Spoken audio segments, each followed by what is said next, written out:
Netherborne, the Ancient Devourer. Chapter 41. Necron Toll Road. Eve whistled a cheerful tune as she strolled down a well-trodden path into the cursed forest. The gates of the Empire's capital city loomed behind her, and in the far distance was a long line of merchants' carriages waiting to enter. Although the Empire lacked the need for trade, this particular winter had been rough on their farms, so much to their humiliation, they relied on Eshnar and their bountiful lands to make the difference. So naturally, Eshnar charged a premium for that food, which Eve and many others had felt, with even a simple loaf of bread costing 3 more coppers than last year. But despite the misery of the commoners, Eve was in a fantastic mood. She almost couldn't help herself from raising her right hand and checking out the 3 golden rings that populated her fingers. Each one had a different gem that signified its spatial storage size and purpose. "Good morning, Eve," Zed said as he emerged out of a cloud of black smoke and combed back his disordered hair. "You sure are in a good mood today." "Of course I am." Eve stopped admiring her latest purchase and put her hands behind her head as she continued her walk. "Why would I not be happy? My debts are all paid off, and we got another lucrative mission from the guild master.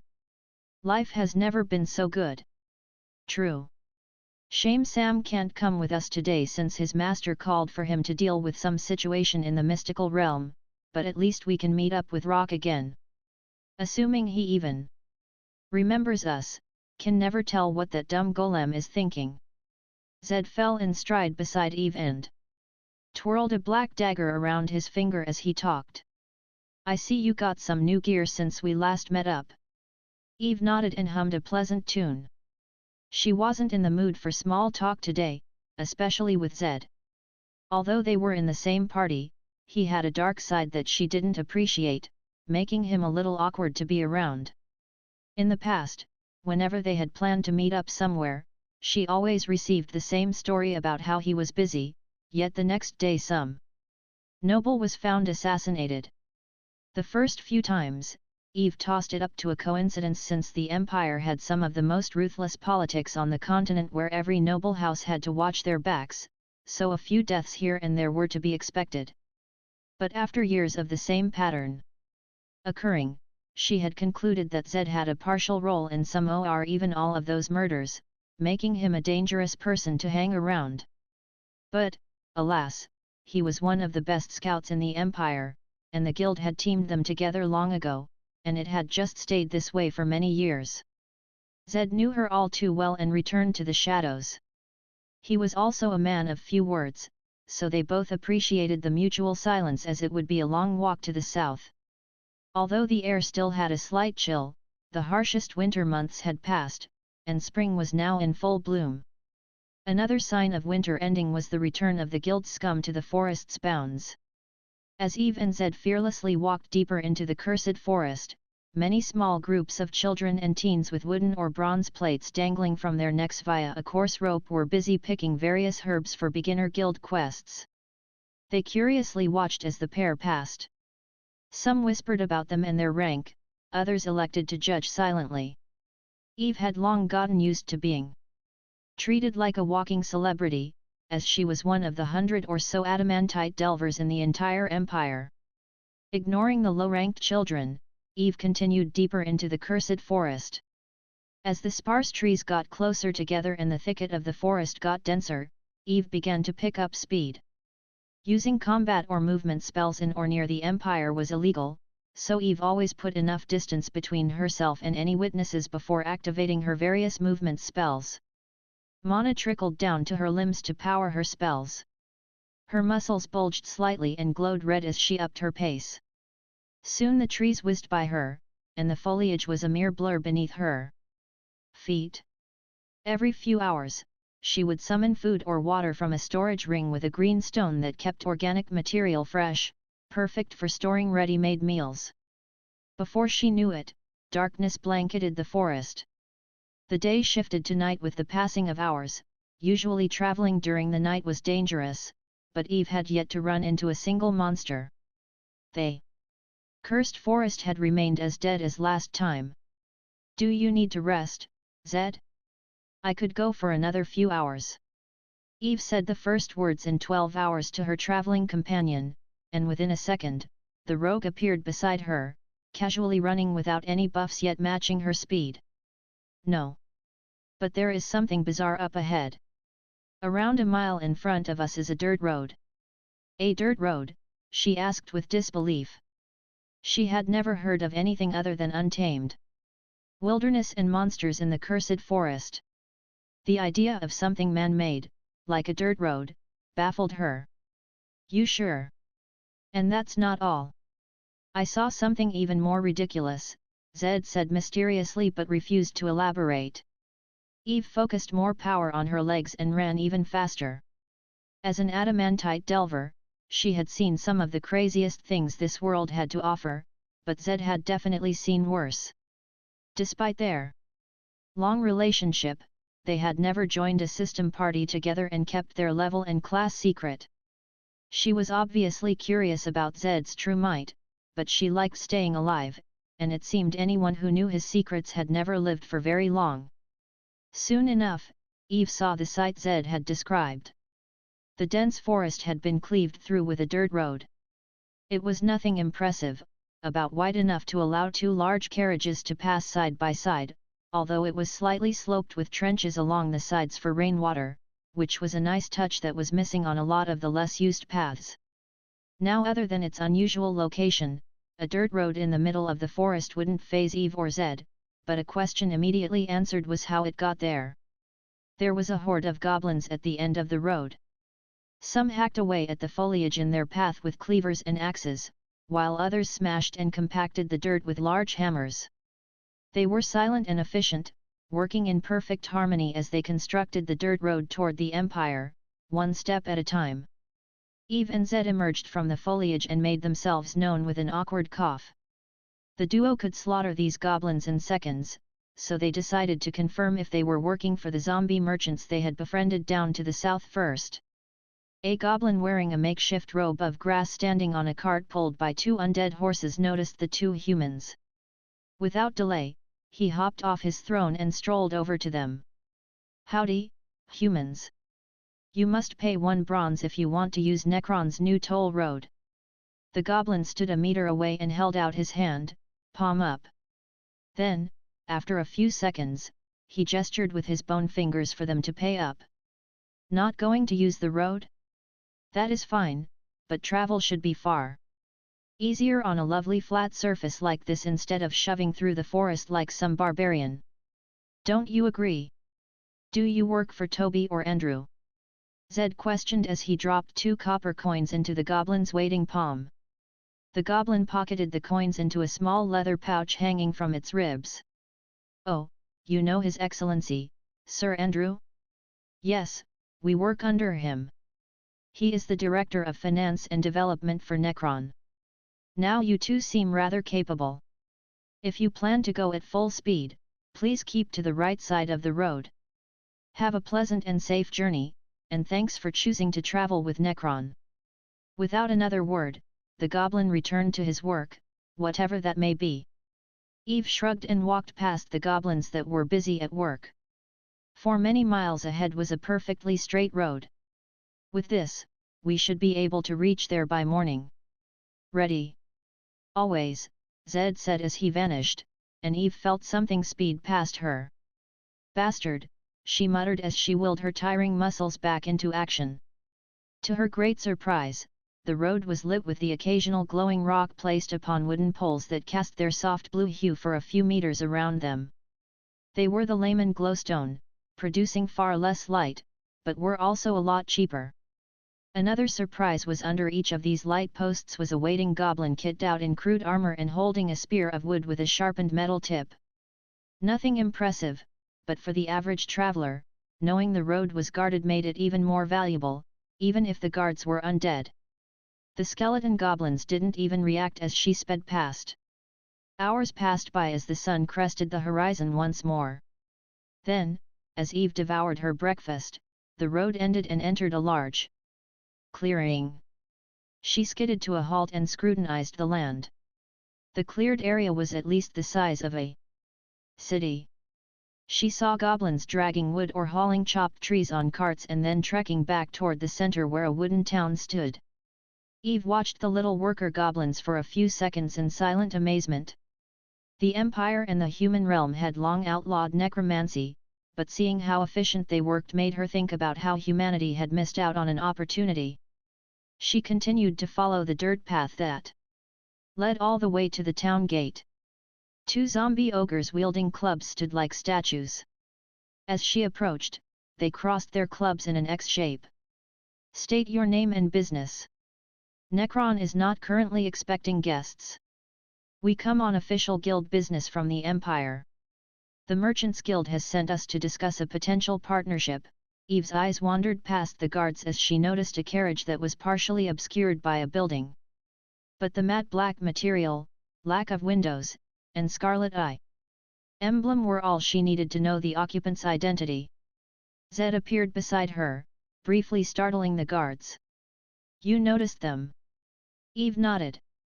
"Why the hell is vampire nobility here?" Chapter 42. Merchant Guild's Letter. A building exploded in a hail of wood with such force the pieces smashed the nearby buildings, and some wooden chunks even embedded into the town's wooden walls, a mere meter away from the orc guards' heads. "Can you help us?" one of the zombie orcs asked Eve, and she agreed. After all, she was also curious about what was going on. "Zo." Unsurprisingly, the rogue was long gone. Only a gust of black smoke wafted in the air beside her. Wanting to not be left behind, Eve compelled her exhausted body to move. Red mana coated her muscles as she dashed forward and past the zombie orcs.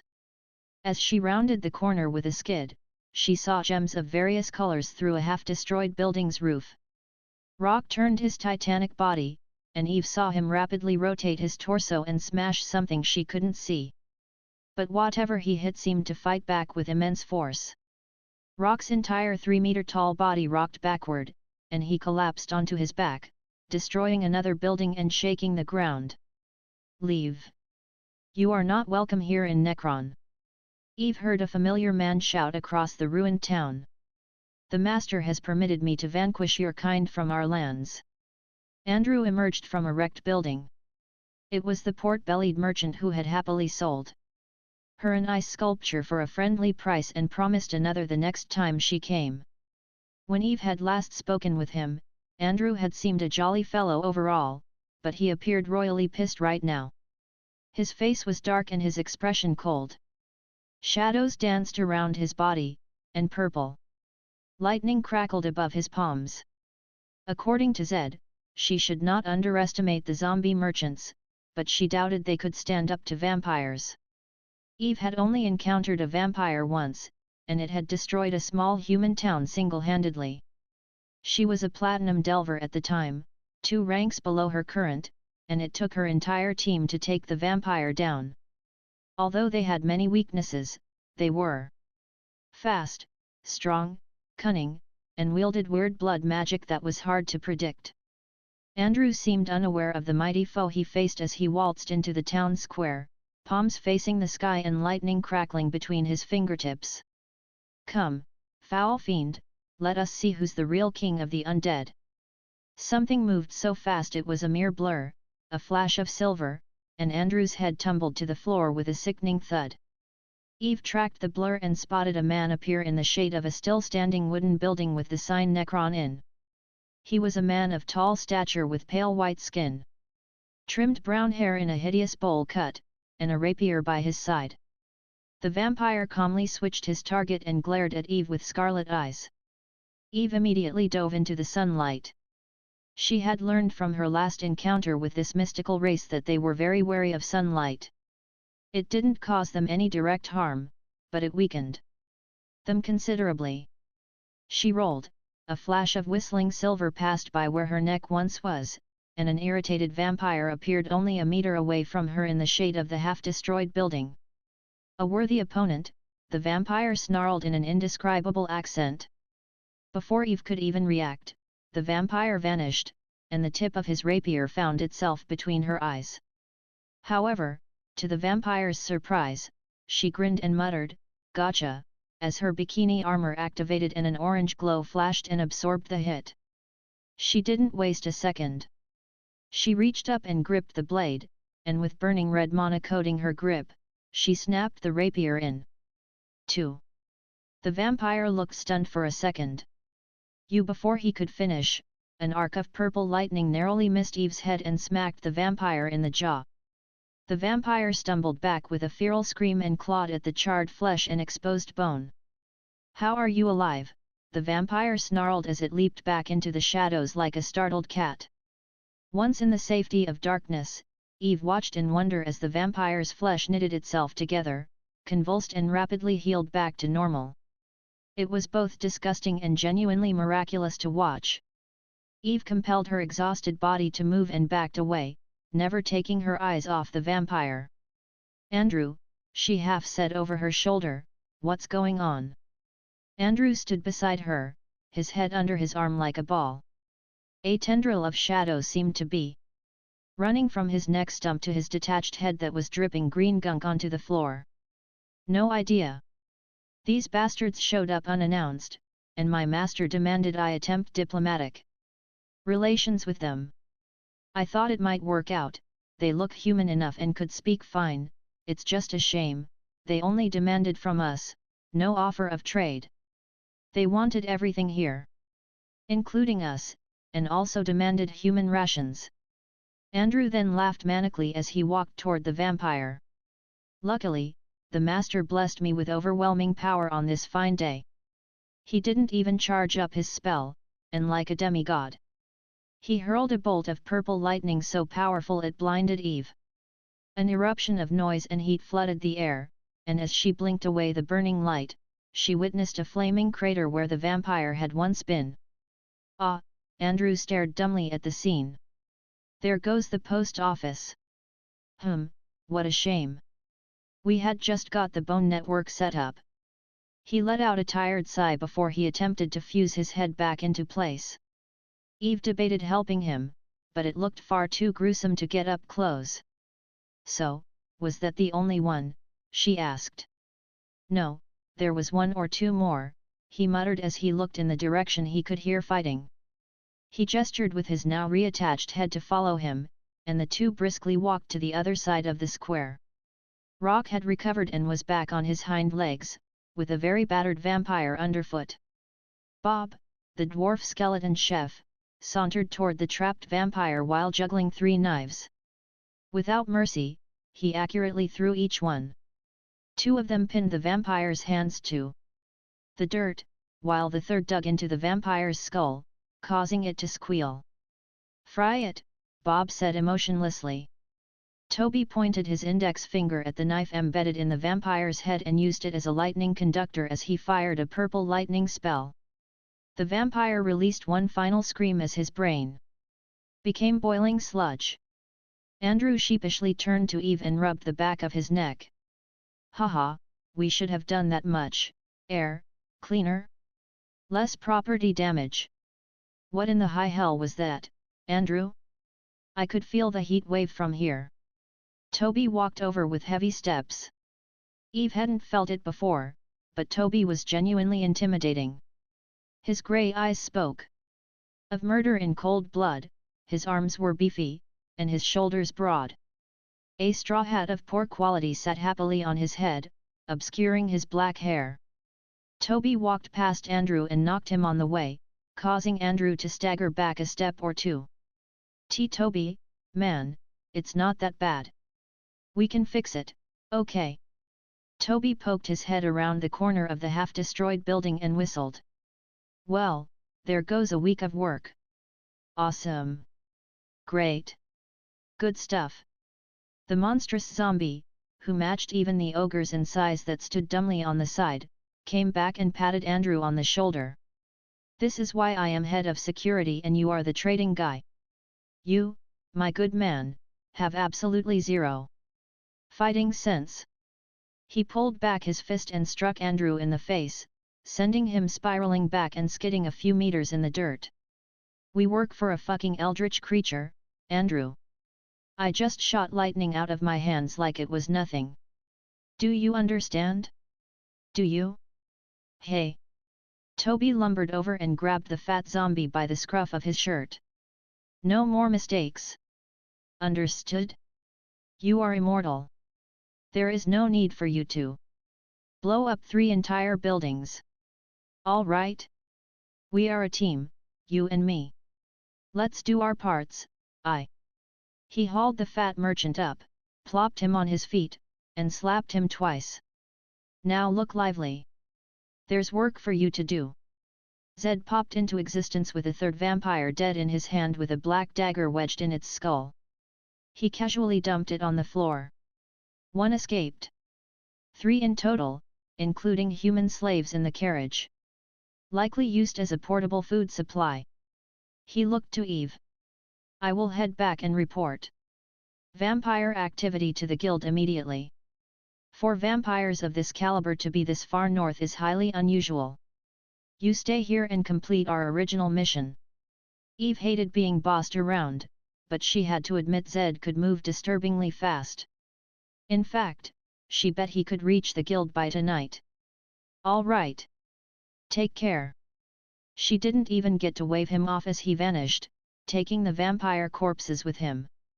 Toby muttered something about enforcing the perimeter as he strolled off toward the town gate, leaving Eve and a stunned Andrew in the destroyed town square. To Andrew's credit, he quickly recovered and returned to the jolly persona that Eve was used to before. Miss Eve, you said you had some business to conduct here? I hope it's more reasonable than our previous guest's demands. Eve smiled. I believe you will find my deal very interesting. She summoned a parchment from her spatial ring and handed it to him. Andrew gave the contents a look over and laughed. Oh certainly, Miss Eve, this is very interesting. Indeed. I didn't think the Merchants Guild would make a move this fast, but why does it say here the guild master wants to meet the necromancer? Chapter 43. The Shadow Man. I am never doing that again, Victor murmured as he checked his stats. Unfortunately, to defend the town, the zombie merchants had borrowed a sliver of his power through their link, which had cost him dearly. This is a severe problem. I will die if I have to waste 1,000,000 stat points every time some dumbass turns up and causes trouble in the town. I had already cleared out all the monsters in that part of the forest, but I should have left them more guards or high-leveled zombies. Hold on, what happened to those monsters I made? Although out of boredom, Victor had turned many monster corpses into ice statues, he had turned a few of them into zombies. Unfortunately, his stat points had been miserably low back then, so he only converted a few, but they should still be on the surface. Toby, he asked over the black ocean, what happened to the zombie monsters? Back on the surface, Toby halted in his tracks. Eve and Andrew were a few houses behind him, and he was near the town's gate. A shiver went down his spine as he heard that ancient voice crawl its way into his skull. Master. He bowed but then felt silly. Could the master even see him? Deciding it was best to be safe, he stayed in his respectful pose and was glad there was nobody around to see him. The zombies, my lord? I do not know of them. Green sweat dripped from Toby's furrowed brows. He desperately tried to remember if he had been given control over any zombies. Unless my lord is referring to the goblins? They were put to use in the mines and forests. We are also constructing toll roads to connect Eshnar and the Empire, he gulped. But that's not all. We also have them practicing with weapons, but progress is slow. The link remained silent, and Toby almost couldn't control his breathing due to stress. They had handled the situation poorly, and as the self-proclaimed chief of security, the fact half the town was now destroyed was technically on his shoulders, even though that gem golem and Andrew did more damage than the vampires. Speaking of that gem golem, he had learned cooking from Bob. Surprisingly fast. His food tasted awful as he lacked the finesse required to create the more refined meals, but he could make a great pumpkin soup. Toby had silently begged and even requested the gem golem on multiple occasions to help with defense, but it wasn't until his cooking was ruined by the vampires did he help at all. Meanwhile, in the dungeon's depth, Victor scoured his black ocean for any sign of his zombies. It was incredibly hard since the area was blindingly bright, with thousands of goblins moving around like fireflies. The monsters he turned into zombies ranged in strength and were hard to nitpick from the clumps of goblins. He scratched his head as he tried to remember the last order he gave them, if any. His hand paused, and a sudden realization hit him. I told them to explore the north, especially around the large mountains in the distance, and bring back any prey they found. At the time, he hadn't run out of prey to slaughter in the southern half of the cursed forest. But since the monsters were getting stronger the further north he went, he sent the undead zombies he made that he didn't care about ahead for safety reasons as scouts. No wonder the dragons came searching for me. They must have run into my scouts. Victor didn't know whether to laugh or cry. If he had run into the dragons a month ago, there was a chance of death. But, on the other hand, the mismanagement of his undead had led to his downfall. Well, I would hardly consider this a downfall. He looked at his stats and smiled. Sure, there had been some close calls recently, but the end result was well worth it. He was so wealthy in life force that the system had stopped showing him the exact amount and simply showed him in millions. Victor said a silent prayer for the poor zombies he sent to die a second and likely more gruesome death. Whoops! I should reply to Toby, he thought, but he had nothing to say, so he stopped wasting points and cut the connection. Toby stopped bowing at the air and stared wide-eyed at the wooden wall. He unleashed a flurry of curses and barely stopped himself from smashing the wall. He released his fist and rested his palm on the wall as he caught his breath. "We disappointed an eldritch being," the words flowed from his mouth as horror masked his face. He feared for his own existence, but he also feared for the whole of humanity. He still had a family somewhere out there, likely back in Eshnar, and the last thing he wanted was that void creature going on a rage-fueled rampage. With a deep breath, Toby calmed. "The hackers will deal with it," he reassured himself. He had never seen a hacker in person, but their legends were widespread throughout the land. Despite the rampant necrotic corruption plaguing the continent, especially in the southern mystical realm, the Hackers Guild quickly dealt with it. Toby thought back to one of the more questionable merchant adventures he did back in his youth that took him far north, near the Frostlands territory, where he saw an area of corruption. Dense necrotic mana coated the land and mutated everything it touched. A ghost village he narrowly passed was festering with skinwalkers and ghouls, and wildlife had been twisted and corrupted into abominations, not even the trees were spared.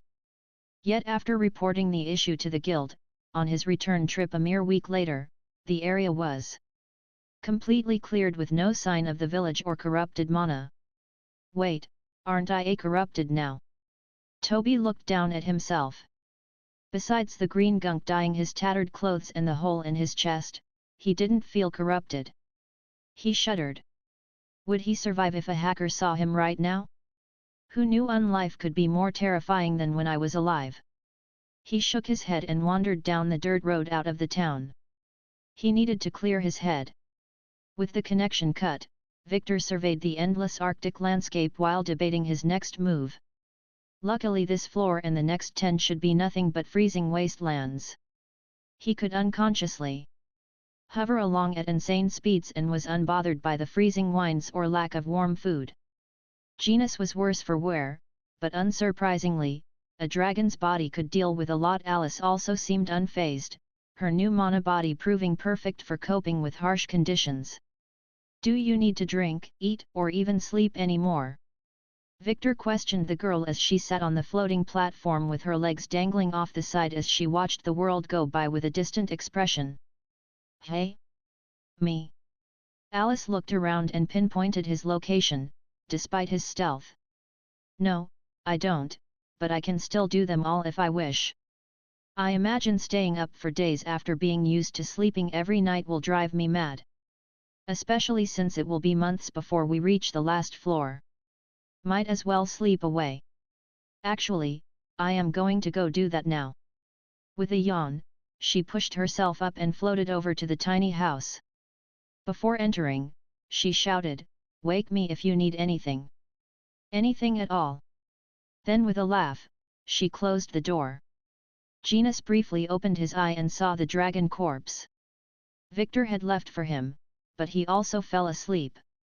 "And this is when being undead sucks," Victor muttered.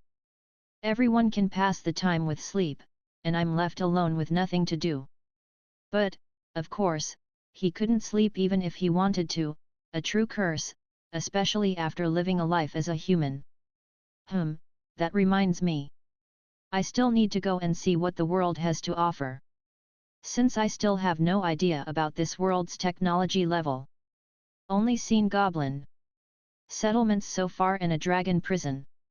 As he fell deep into thought, Andrew's voice sounded in his head. "Master, I am currently speaking with an adamantite delver named Eve. She came here a few weeks ago, and I sold her Group 2 ice sculptures." "So?" Victor replied. "Sell her more if you wish." "No, that's not the problem. She came with a letter straight from the guild master, apparently." Victor debated waking Alice up. She would know more about guild activities, but he decided to ask for curiosity's sake. Maybe it wasn't that serious. Andrew paused. He looked at the eagerly waiting Eve, who shifted nervously on her feet. Andrew had told her he would ask his master and decided to put his hand up to his ear for added effect. "Continue." Andrew shuddered as the voice echoed in his head, but he quickly recovered. Gripping the parchment in his hand, he carefully read, "The letter says the Merchants Guild is interested in our planned activities here and wishes to discuss a potential partnership. However, the guild master also demands you attend in person." Victor looked over the bland, frozen land. If he had to look at the scenery for the next few days or even weeks without the sweet embrace of sleep to numb the boredom, he might as well do something fun. It will cost a lot, but it should be fine for a few days, right? He decided life was too short. Well, in his case, he was immortal, but that was beside the point. It's for research purposes. I have no choice in the matter. He nodded to himself. Using Andrew as a proxy to reduce the burden, otherwise, it would likely cost him 1,000,000 points a second, he used his shadow magic to conjure up his beloved avatar. Red mana coated Eve instantly as she stared at the space beside Andrew. The zombie merchant followed her gaze and saw a crack in space. It looked impossible, just a black line with no shadow or depth. From within, a shadow of a man crawled out. He was tall and had a nobleman attire, including a comically large top hat, but other than that, his face was entirely featureless, just a blank slate. Then, finally, it turned to Eve, and she cautiously stepped back. "Greetings," the shadow man said in a cryptic voice that sounded like 10 things talking at once. "I heard you wished to speak with me." Chapter 44. Monster of Gluttony. Eve stumbled backward with her fists raised defensively to her chest. Blood-red mana surged around her body as her heart beat loudly in her chest. All her trained senses screamed absolute danger. When she laid eyes on the shadowy man, it was both material and a total illusion, but the amount of raw power behind its manifestation was beyond anything she had ever seen. The shadow man gave his greetings and stood there, motionless, waiting for her reply. Yes, the guild master wanted to see a necromancer, not some shadow man that crawled out of some other dimension. Eve screamed in her mind while her mouth remained motionless. This creature could obliterate her with a simple thought. Maybe it didn't even need to think. She would die simply being in its mere presence. But then the crack in space closed.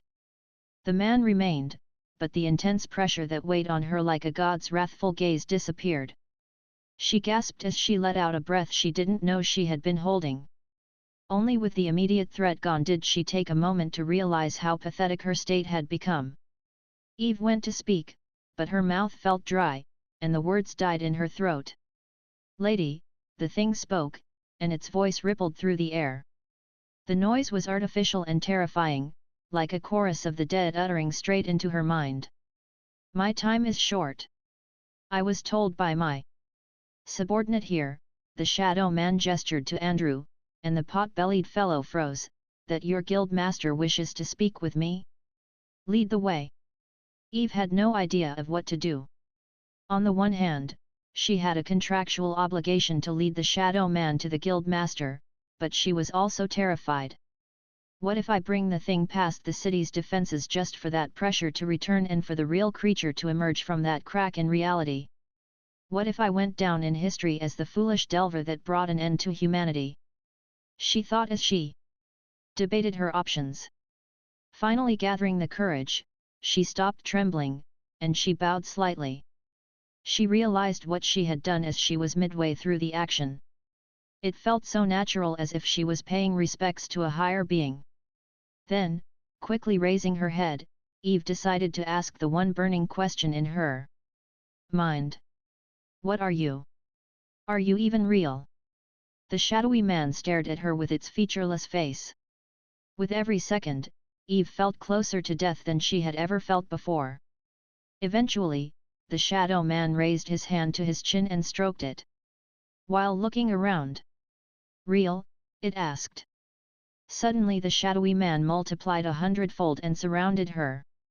She spun around, but she was encircled.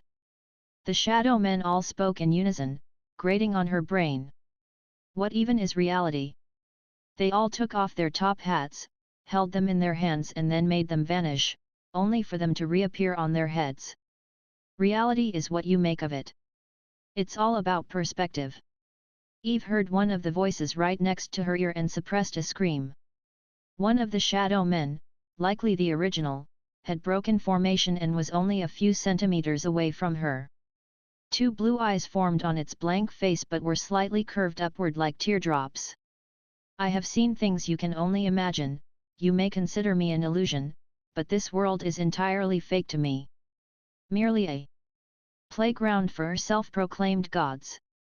With a snap of its finger, Eve saw all the other shadow men vanish from existence as if they had never existed. She struggled to stand on her wobbling knees. Luckily the shadowy man seemed to change targets and focused on Andrew. This human seems overloaded, let's give the squishy mortal time to recover. The shadow man walked past Andrew and gestured for him to follow. Come with me. We need to get you and, what was his name? Toby. Andrew hesitantly replied as he fell into stride behind his master. Ah yes, Toby. The shadow paused briefly, looked toward the gates, and then carried on. He will meet us at the ice statues. It's about time I powered you two up. Andrew almost missed a step as his brain froze. We aren't getting punished? To Andrew and Toby, they had been dreaming of the day they could merge with their chosen monsters. But after today's disaster, they assumed everything was lost. Don't look so down, Andrew, his master said without looking back. Rome was not built in a day. Accidents happen, but it wasn't entirely your fault. I forced my powers upon you without warning or any training. The fact half the town is still standing is a win in my book. Andrew had no idea what this Rome place was, but he liked the idea that none of this was his fault. He felt the power of that purple lightning and had a general idea of the destruction it could cause, but he just couldn't help it. Thank you. I will continue to strive forward and please you, he managed to stutter out as he quickly caught back up. The pair went through a newly created hole in the town's wooden walls and, within a minute, were at the site of the ice statues. Hundreds of goblins armed with crude spears created a border around the area while other goblins dragged logs and were in the process of constructing a 10-meter-high wall. Andrew decided to fill Victor in on the situation when he noticed the shadow's attention on the wall. After completing the town, we realized that the ice statues were our most important asset at the moment, so we have begun efforts to protect them. Luckily nobody has come by recently, well, until today. He was going to continue his explanation, but Toby and Eve caught up with them. They both looked haunted, but Toby seemed less angry. Victor's avatar nodded. Very good. Have you picked your monsters? The shadow looked between Andrew and Toby, and they both nodded. Toby, however, couldn't mask his shock. Master, have we really earned this? The shadow raised its hand. It's not about earning it anymore. It's a necessity. You two are currently the only ones managing this place, so I need to give you bodies that suit your needs. Now come. Let us get this over with. Victor's avatar led the small group through the ice sculptures. Hundreds were haphazardly placed like a labyrinth, but they all had wooden signs with their names on them. Victor read a few as he passed, committing them to memory. So? Have you picked? The shadow turned to Andrew. Yep. It was an easy choice for me. Andrew walked off to the left, down 2 rows, and then turned right. He then halted before a massive ice sculpture as if he had found his long-lost lover. Everyone else paused behind him with confused expressions. Toby squinted at the sign and muttered, "King Slime." Yep. Andrew laughed happily and slapped his gut. I read about these bastards when I was young and always wished I could grow in strength through eating. If I could become a king slime, I could eat anything and everything. Victor had to applaud the man's simple but sound logic. Bravo! A king slime is a fine choice, indeed. But are you sure you want to become a slime? Plenty of other monsters can eat a lot, like war pigs, for example. Blah. War pigs only get fat from eating, not stronger. Victor ignored Eve and Toby's aghast expressions and walked forward. The man has made his mind up. Why do I feel like the goddess right now? I gave them the same choice she gave me, although it's on a much smaller scale, he pondered as he placed his avatar's hand on the ice. He then elongated his other arm and put a shadowy hand on Andrew's shoulder. A familiar blue screen appeared in his vision. Undead system user detected. King Slime, A grade, and Zombie Human found. Merge. Victor didn't waste any time and accepted the system prompt. A crack in space formed between Andrew and the frozen King Slime, and Victor felt tendrils of his body seep through the fracture. The ice shattered as a tendril of pure darkness wrapped around the frozen King Slime and the startled Andrew. It then ruthlessly smashed them together as if it was conducting nuclear fusion. Then everything went calm. As if it had all been one dreadful nightmare. New undead created. Name, Andrew. Race, King Ooze, empowered by, unknown, level, 7. STR, 300, Dex, 7, Con, 570, Int, 5, WIS, 6. Description, a king slime corrupted with necrotic mana. It grows in size and strength with everything it devours. With the dust settled, everyone stared at Andrew with blatant disgust on their faces. Andrew was a grey slime in the shape of a walrus with a wide, deformed human head, a jaw so vast it could swallow a person whole, and 2 stubby arms with 3 fingers on each hand below his mouth. Luckily, despite his horrendous appearance, he smelled of nothing and didn't spill out any pus or other nefarious substances. Ha ha ha! Andrew laughed, and his new massive body wobbled in excitement like jelly. He tried to turn, but it was painfully slow, like watching a beached whale roll around. His head mainly stayed the same with a tuft of brown hair on top, but the fact it was so wide made it creepy as Andrew grinned. He finally completed his turn and looked down at Toby. Like a massive land slug, he was over a head taller than Toby, who was already a colossal man himself. "What do you think, mate?" Andrew asked his friend. Toby reeled in his disgust and pondered it for a while. They were zombies already, and he knew better than anyone how miserable being one was. He would spend half his days just performing maintenance on his body to try and keep it in one piece. Was Andrew ugly? Yes. But was he falling apart? No. Did he smell of rotting flesh? No. And most important of all, was he intimidating? Heck yes. There was no way in hell anyone would stand up to him and not feel afraid, and that's exactly what Andrew had lacked before, and the fear factor would be essential going forward. I think it suits you very well. Toby decided to be positive. Who knew, maybe the monster he becomes might be even more hideous, so it would be rude to judge Andrew for now. Andrew's smile was ear-splitting, and he chuckled again. I see you also have good taste. Now I am even more excited to see what you picked out. Oh, don't you worry. Toby rubbed his hands together with an evil grin. I found the perfect monster. Chapter 45. Demon King. The group followed Toby toward his chosen monster but encountered a problem. Andrew was incredibly slow and was lagging far behind. Guys, wait up! Andrew called, and everyone paused to watch the struggling slime.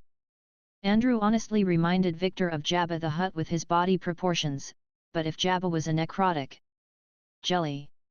I wondered why I never saw any island-size king slimes since they grow through eating, but now I understand. Even a rock could somehow outrun a king slime.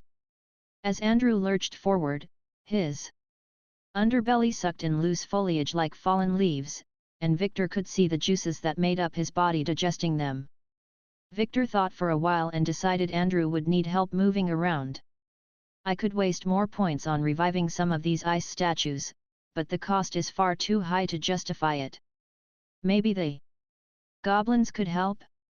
He imagined how emperors were carried around in wooden boxes back in ancient times by slaves. Although Andrew weighed as much as an elephant, Victor's maxed-out raise undead skill empowered anything he raised, so even simple goblins could lift Andrew if they worked together like ants. Luckily, Victor had all he needed nearby. With a simple thought, goblins that were hauling logs under the orders of Andrew rerouted toward the king ooze. Andrew glared at them, assuming they were defying his orders, but Victor calmed him down. In ancient times, obese emperors gave up on the peasantry's act of walking and instead were carried around by their servants. You should do the same, although your circumstances are slightly different. Andrew retracted his glare and seemed pleasantly surprised by the idea. He brought up his stubby little arm and caressed the tufts of brown hair that flowed down from his chin like a goatee. I could allow that, he said as the goblins surrounded him, some carrying large wooden logs. With Andrew's approval, Victor commanded the goblins to lay the tree trunks before Andrew in a line to form a platform. Anyone got anything to use as rope? Victor's avatar asked the group. Of course, he could freeze the platform as he did for the flying platform in the dungeon with freezing cone, but he assumed king slimes struggled with magical ice since Andrew was primarily liquid. Surprisingly, Eve stepped forward. One of her spatial rings flashed with mana, and a climbing rope materialized in her hand. It was nothing fancy, but it could get the job done. Here, take it, she offered. It's the least I can do for Andrew's previous kindness. Victor highly doubted that was the real reason for the show of generosity, but he was never one to turn down free stuff, so he commanded a goblin to take the rope. The little goblin skeleton approached her, and Eve shuddered as the goblin's skeletal hand brushed past hers to grasp the rope. It only took a few minutes to construct the platform, and Victor ensured all the logs were secured together with rope before telling Andrew to climb aboard. It was no exaggeration to say it took Andrew a full 10 minutes to move his body forward around 2 meters. His body was so large it couldn't fully fit on the platform, so his tail was dangling off the back, but that was fine. Everyone, especially Eve, watched in awe as the small goblins managed to lift the platform and balance it on their shoulders. Ha ha ha! Andrew laughed as he was raised a meter into the air. With the added height from the platform, he could look down on everyone while stroking his goatee. Now I feel very important. All I need is a snack and some guards. From his higher point of view, he spotted some zombie ogres waiting around with their clubs resting on their shoulders. Can I borrow them? He asked Toby, and the zombie merchant nodded. There were over 100 of them, so lending a few to Andrew was no big deal. Victor had long set up a hierarchy within his undead network. His minions would obey any orders given by him without question. But if he provided no orders, the stronger undead could command the weaker undead without his input. Without saying anything, Andrew mentally commanded the zombie ogres to stand beside him over the black ocean. They complied and carefully maneuvered their way through the ice statues. They were both giant green-skinned humanoids with bulging muscles. They were completely naked but lacked any reproductive organs. Meaning they were monsters entirely born from the dungeon's mana rather than mana-corrupted animals. Andrew pointed his tiny arm at the left one. "You go get me food, and you always stand beside me. These will be your roles from now on." He could have commanded them mentally, but something about ordering them around in front of an audience made him happy. The ogres obeyed their new roles, with one sprinting off to find its master something to eat. "Can we go now?" Toby said while tapping his foot. "The slug can move." "Forward," Andrew declared while pointing his stubby arm toward the group, and the goblins moved in perfect harmony, balancing the enormous weight over their heads. Despite the rapid stat loss for maintaining his avatar, Victor had to admit this was rather fun and a perfect way to spend the time it would take to reach the lower floors. However, he was confident the floors past the frozen lands would pose more of a challenge and require more of his attention. But with Alice being so powerful and Genus hopefully making a recovery, they should be able to handle themselves for the most part. Also, Alice needs to level up more. "I was using my undead and annihilating aura to clear the floors quickly, but I should let her kill them instead and leave my consume skill passively running to replenish my falling stats." Happy with his new plan of action, Victor turned his avatar to Toby and gestured for him to take the lead. He was also interested in what monster the merchant would pick. Toby stood proudly next to a colossal monster with a signpost reading the One-Eyed Titan. Victor remembered killing this monster since it was one of the few he failed to eliminate in a single move. Not only was it resistant to annihilating aura, but stabbing it in the heart only made it angry. Its regeneration was godlike, and that single large eye in its skull could shoot a concentrated light beam that did a surprising amount of damage to Victor and could easily decapitate trees. Andrew clapped his hands, but it sounded like two wet towels slapping together. "Perfect choice. It suits you, Toby." Victor had to agree. There were many monsters he could have chosen from, but this one matched him the best. As Toby was a large, muscular guy with the role of security, if combined with the One-Eyed Titan, which was just a magical cyclops, he could reach his full potential. "Ready?" Victor asked Toby, and the man nodded with absolute certainty. Victor repeated the ceremony. Undead system user detected. One-Eyed Titan, S grade, and zombie human found. Merge. Victor agreed, and his body forced its way through space to complete the spell. His life force burned at an astonishing rate.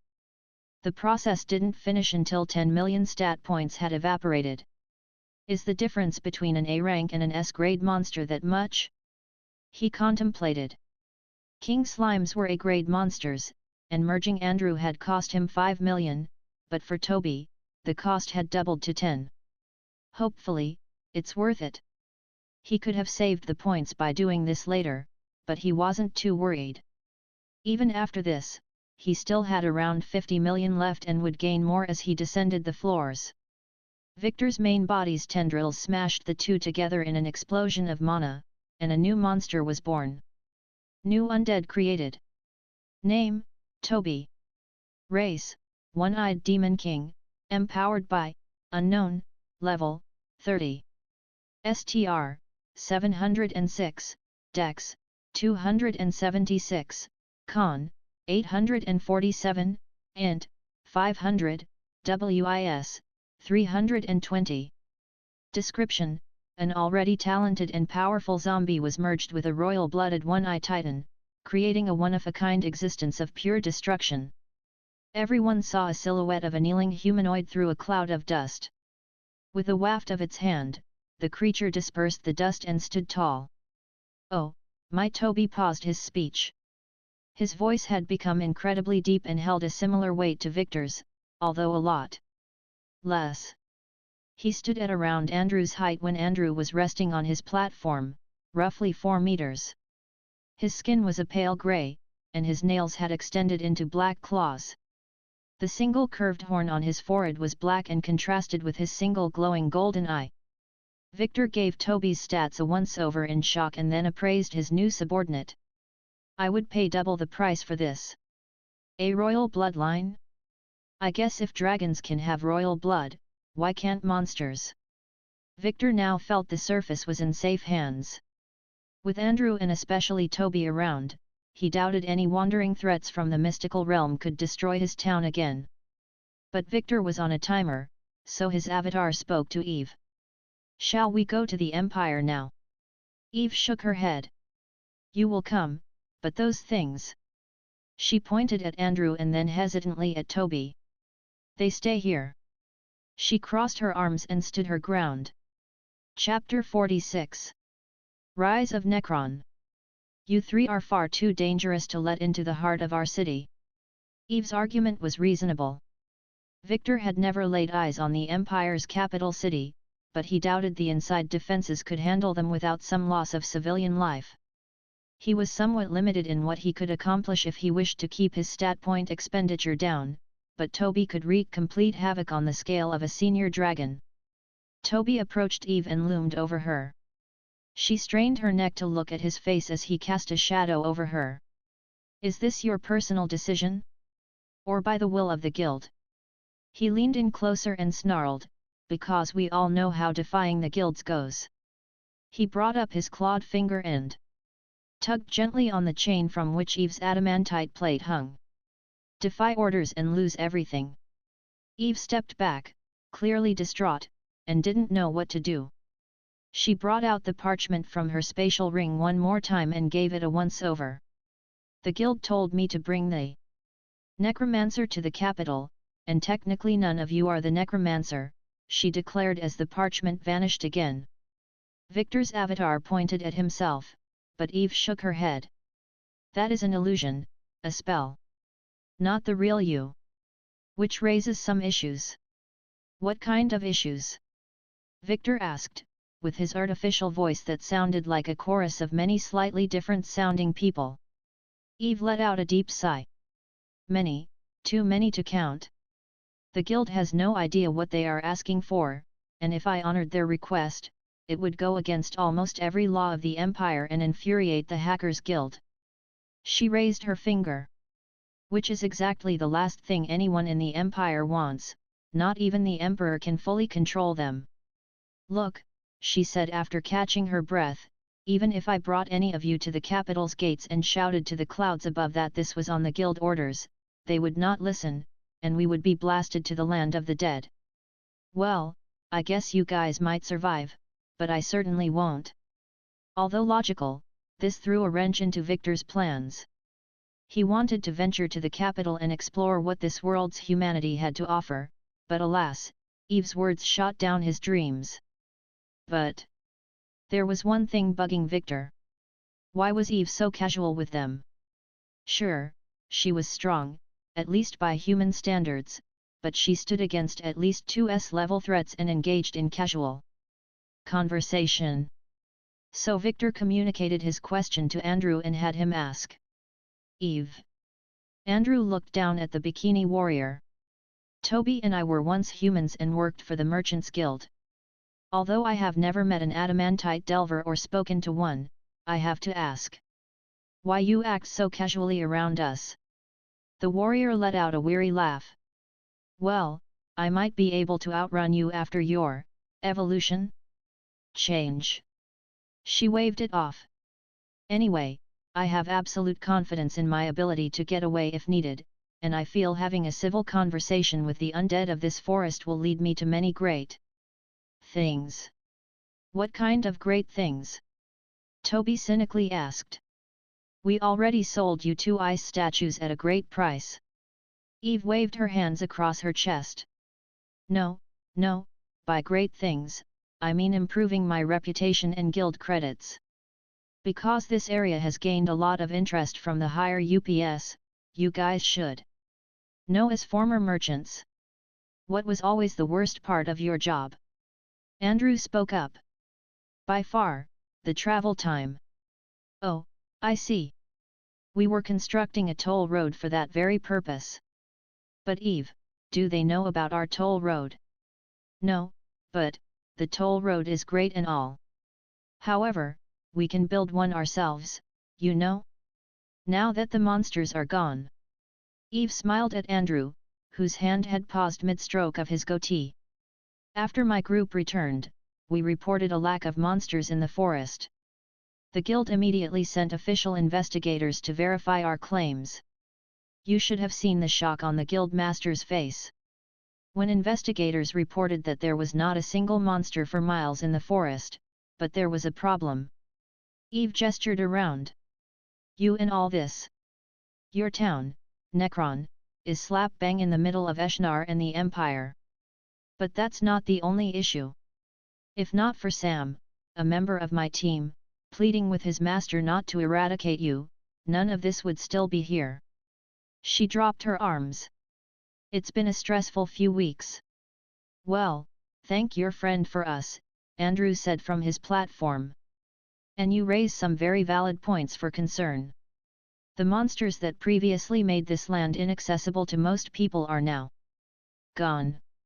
But, once word gets out, there will be chaos and fear of war. Eve agreed. I believe all this is outside my authority, so I will return to the capital now and report my findings to the guild master. Then, before anyone could stop her, she summoned a stone from her spatial storage and crushed it. See you soon. Mana shot up her arm, and then she was gone in a flash of blue light. An enormous necrotic slime, Demon King, and Shadow Man gathered around a wooden table in a half-destroyed room. None of them spoke for a while as they formulated their ideas.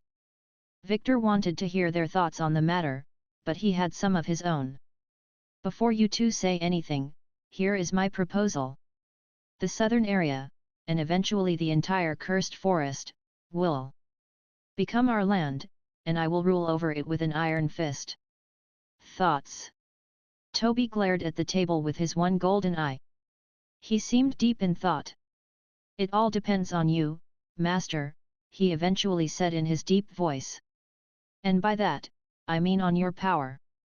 We will follow your plan, but any method requires your strength. Toby is right, Andrew chipped in. Hackers will try to kill us no matter what. Alliances, laws, agreements, and contacts will only hold them back for so long. There are also the dragons to the north, who may attack here for fun, revenge, or to take something from us. And finally, Andrew paused as his ogre servant ducked its ugly green face around the broken wall.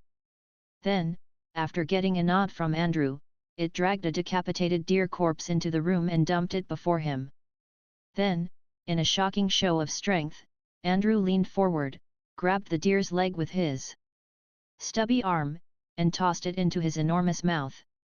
The corpse stopped at the back of his throat and slowly sank into his body. Then, like a fizzy drink, the deer bubbled as it dissolved. Ah! He burped. That hit the spot. Never eat in public again. Toby glared at him. That was disgusting. Andrew waved him off. Anyway, as I was saying, the final thing we need to be careful of is human greed. These lands have remained a legend where only the strong could venture for centuries. But now, apart from the odd dragon flying over, it's like any woodland. Unless we want to change that. Toby crossed his colossal arms and scowled at them with his eye. We could repopulate the forest with the undead, or is there a way to bring back the monsters? He eyed Victor's shadowy avatar since he would be the source of the answer. The shadowy man shrugged. Both are possible in the long run but not right now. Populating such a vast land with the few corpses I still have lying around is impossible, it's just not feasible unless we go and fetch fresh corpses from somewhere else, let's say the mystical realm. And on the topic of monsters, I am still making my way through the dungeon, and if I ever discover a way to bring them back to the surface, I will let you two know. But for now, the forest will sadly remain monster-free. So what? We sit back and let them do whatever the fuck they want in our territory. Andrew spat some slime onto the floor that dissolved the floorboard. Because you know it's only a matter of time until people start showing up. Hold up. I never suggested that, Victor interjected. Hopefully, in a few months, I will have discovered a way to cement our position as the region's powerhouse, but for now, we need to capitalize on what we have. With a sigh, Toby leaned back onto his outstretched arms. And what do we have? A half-destroyed town, a few mines, and a load of undead minions.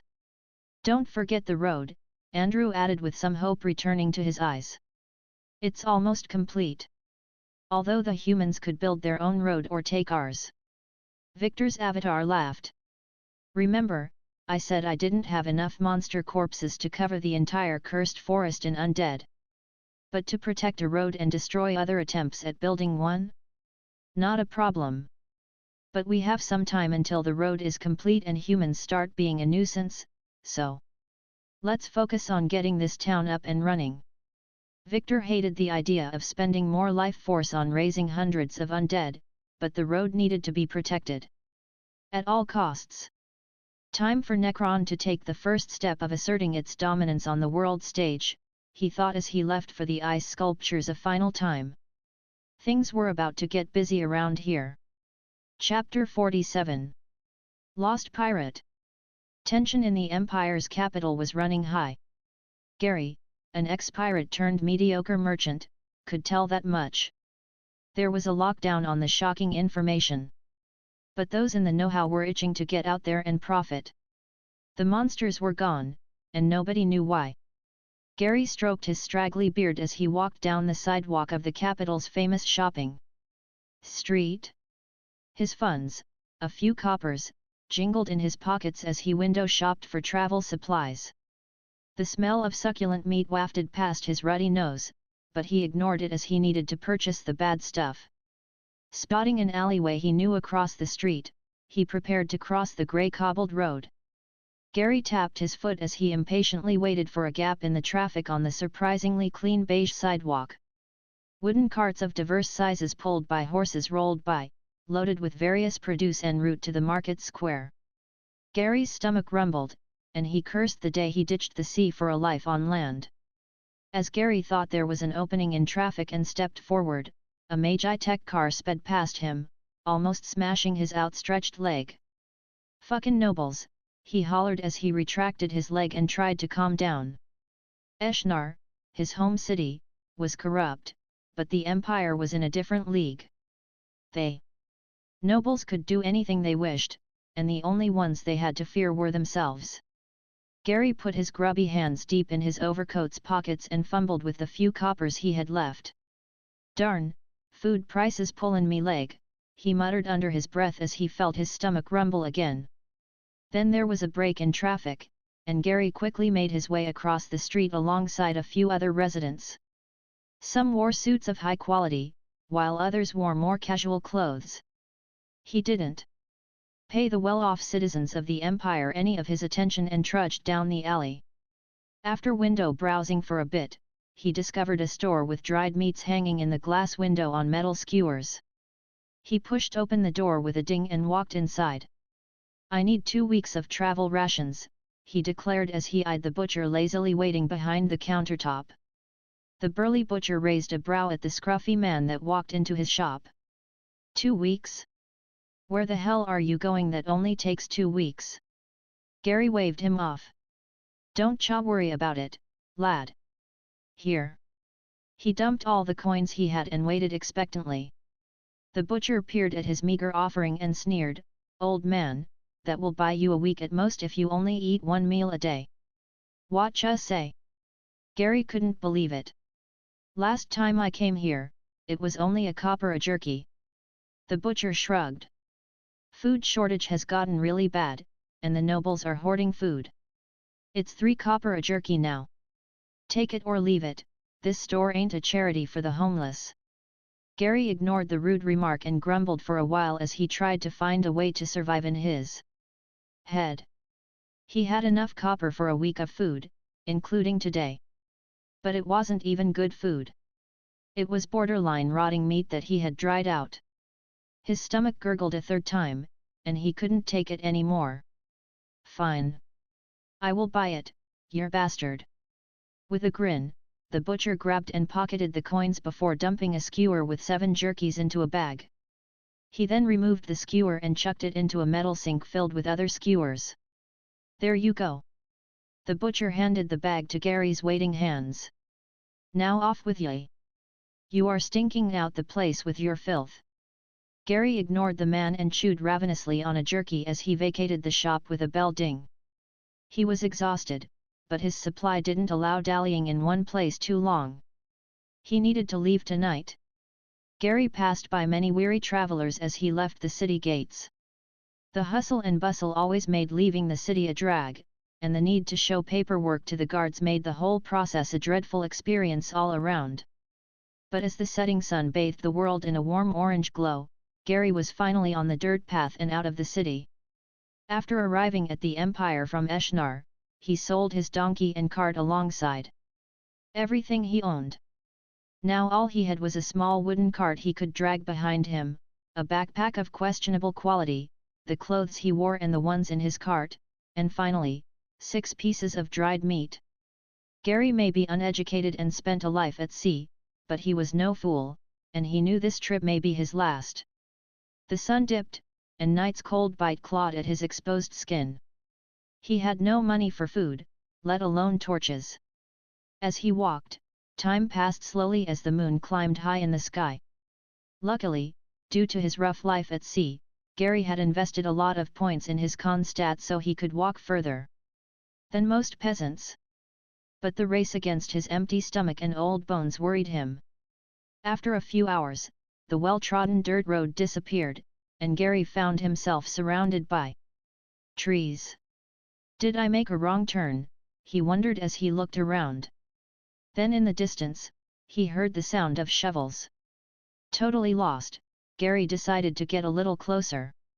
As he approached the noise, he noticed a row of blue lights stretching into the darkness. Gathering courage, the old pirate pushed forward and stumbled upon an odd scene. Hundreds of small, hunched-over men were slaving away to clear the forest and build a road. After a while, he decided to speak up. "Excuse me," he said, his gruff voice surprising even him. He hadn't drunk water in hours, and his throat was dry. "1 copper to use the toll road, human," one of the small men said. The darkness made it hard to see their features, but they sounded odd. "Since when was there a road out here?" Gary thought as he tried to fish out a copper, only for his hand to pause when he realized he didn't have any left. He smacked his head. "Idiot! How did ya plan to pay the darn entry tax when ya arrived at Eshnar, you daft cunt?" The small man looked up at him as the pirate continued berating himself. "Human, it is fine. You can sell stuff for the fee, right?" "Yes." A glimmer of hope ignited in Gary's eyes. "I can sell you a splendid outfit, but why are you calling me human?" He calmed down. Something wasn't right. He had definitely wandered into the cursed forest at some point, yet there was a dirt road here? "No worries, then. Head down the road for a few days, and you'll eventually reach Necron. Sell your wares there. Good luck." The small man returned to his work and ignored any further questions. Hey! Hey! Are you listening to me? What the bleeding hell is a Necron? Where am I? Gary shouted right next to the man, but he was ignored. Finally, in frustration, he gripped the man's hood and pulled it down. The shovel paused. Gary stared at the white skull that gleamed under the moonlight, staring at him with hollow eyes. His body went into shock, he stumbled back and screamed. He had seen many horrors on the ocean, but a talking skeleton trumped anything he had ever experienced. Noisy. The skeletal goblin raised its shovel and smacked the screaming human on the head. Gary's world went dark. "Ugh!" Gary groaned as he nursed his head. He felt nauseous, way worse than his most drunken hangovers while out on the rough seas. Blinking several times, he tried to stop the world from spinning. Then, fumbling around, he found his waterskin and took a swig. After a few minutes, he felt somewhat better and managed to stand. Where in the three realms is this? He slurred as he looked up at a very tall wooden wall. The words on the sign were blurry, and he was terrible at reading, but he slowly spelled them out. Necron. Necron? What? Gary suddenly felt fully awake as he backpedaled. That name rang a bell, and all of last night's antics came rushing back. Ah! A talking skeleton! Where? He desperately looked around, and all he could see was an empty dirt road except his cart. Hey! He was alone. Night had turned into day, and he was hungry. He looked left and right. One way led him into an ominously named ghost village. The other was a long road to goddess knew where. Hello, a voice boomed behind him, and Gary spun around on his heel.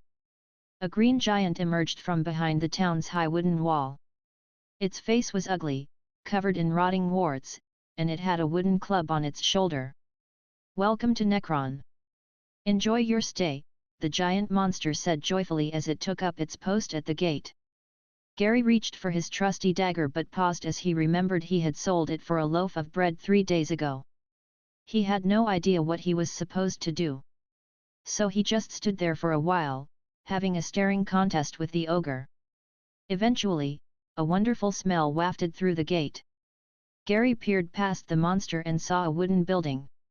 Divine-smelling steam billowed out of an open window and lazily floated through the air toward him.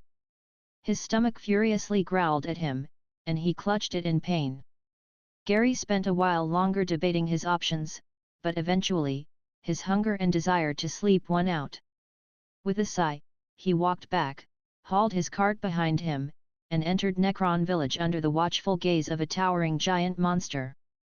Necron's first visitor had arrived. Chapter 48. Tales of Coral Beard.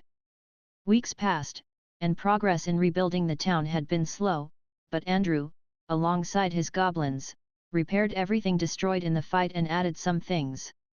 Master, someone has arrived at the town. Victor looked across the black ocean and confirmed that Andrew, the King Ooze, was contacting him. He had given Andrew complete authority over the town on the surface as he was diligent and good at his job. Obviously, Victor checked on him now and then, but his work had been satisfactory so far. Victor responded to the message as he had nothing better to do while watching the world go by. He had been expecting someone to either deliberately show up to the town or stumble upon it by now. Actually, the fact it took this long baffled him. Are they locking down the information about the lack of monsters in the forest? That was his current theory. Who had arrived at the town? The Merchants Guild, perhaps. Victor responded to Andrew and awaited a response. A pirate. Victor paused. A pirate? Out of all the people to stumble upon my town in the middle of the continent, as far away from any ocean as possible, as a pirate? He was utterly confused. I expected guild staff, perhaps a messenger demanding a meeting, but a lost pirate? Is he dangerous? Victor asked. Maybe he is here to cause trouble. No, master. He appears to be a merchant, a very poor one. Right after arriving, he headed straight for Bob's Inn. I believe the smell of Bob's cooking drew him in, as the ogre guards told me he was hesitant to enter at first. Wait. We are using ogres to guard the gate. Victor mentally sighed. Of course, a merchant would be terrified to enter a town guarded by zombie ogres. They were B-grade monsters with immense strength. Nobody would approach one, no matter how inviting it appeared. In fact, he was baffled at the pirate's courage to enter anyways. Either he was desperate or had balls of steel cultivated from a life at sea. Andrew, how do you know the man is a pirate? Pirates had a distinct look, but one could never be too sure. Well, Andrew began. He is currently talking to Bob and is rambling about his life at sea. Also, his appearance matches that of a pirate, straggly black beard, sun-kissed skin, and that limp they all have. Well, Victor was convinced. The man was undoubtedly a pirate. A real pirate in the flesh. Somehow the fact a pirate showed up made it feel more like a fantasy world than magic. Although pirates did technically exist back on Earth, he much preferred the ones in the movies. Victor hovered over to the flying platform and anchored his body to it. I still have about a week until I clear the 60th floor. So a little entertainment would be perfect now as Alice has gone back to sleep and Genus is busy eating the dragon's corpse. He didn't need to summon his avatar and waste an obscene amount of life force. Instead, he peered through the eyes of Bob. Gary felt extremely conflicted. In front of him was the most divine broth he had ever smelled, served in a generously big wooden bowl. The inviting broth was a murky brown filled with floating bits of meat and vegetables. Even a boiled egg was nestled in one of the edges, surrounded by leafy greens. The vapor from the broth warmed his heart, the smell blessed his nose, and the comfortable chair relaxed his muscles. Was he in heaven, or was he in hell? The soup was like the devil's temptation as a corrupted one, a perfectly pristine skeleton the size of a child, came to bring him a plate of well-sliced whole-grain bread to go with his meal. Everything about this town was wrong, but even if the kid was dead, child labor went against his morals.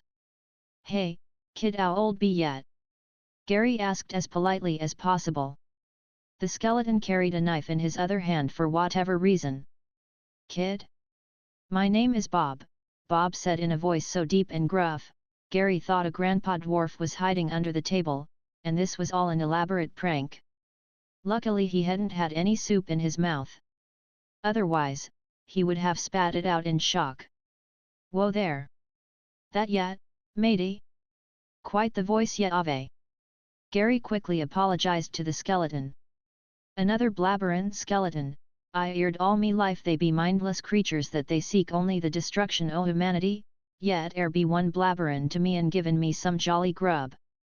When Gary got stressed, he forgot the manners he learned on land and reverted to his natural ways. His kind was treated coldly by the land dwellers, so he watched his accent the best he could, but in all 50 years of his life, this was the most bizarre situation he had been in, hands down. The skeleton self-proclaimed as Bob stared at him with his empty eye sockets, as if expecting the conversation to continue. Gary gulped and decided to be bold and ask the question on the tip of his tongue. "If yet aren't a kid, what be yet? Was yet always a skeleton?" Bob strode over, his skelly feet clacking on the wooden floor. He sat opposite Gary and leaned his skull on his propped-up hand. "I am no kid, nor have I always been a skelly." He lowered his voice as if saying a dark secret. "Actually, I used to have a magnificent beard, I tell ye. It went all the way to me knees, and the ladies worshipped it, I tell ye." Gary raised a brow. He was beyond skeptical that the skeleton had such an impressive beard. It was like when an old man with one eye and leg by the docks told tales of how they fought sharks to death in their youth. It may be a true tale, but the image of a disabled old man sitting before him made imagining the scene somewhat tricky. "So ye be a dwarf? Not some little kid?"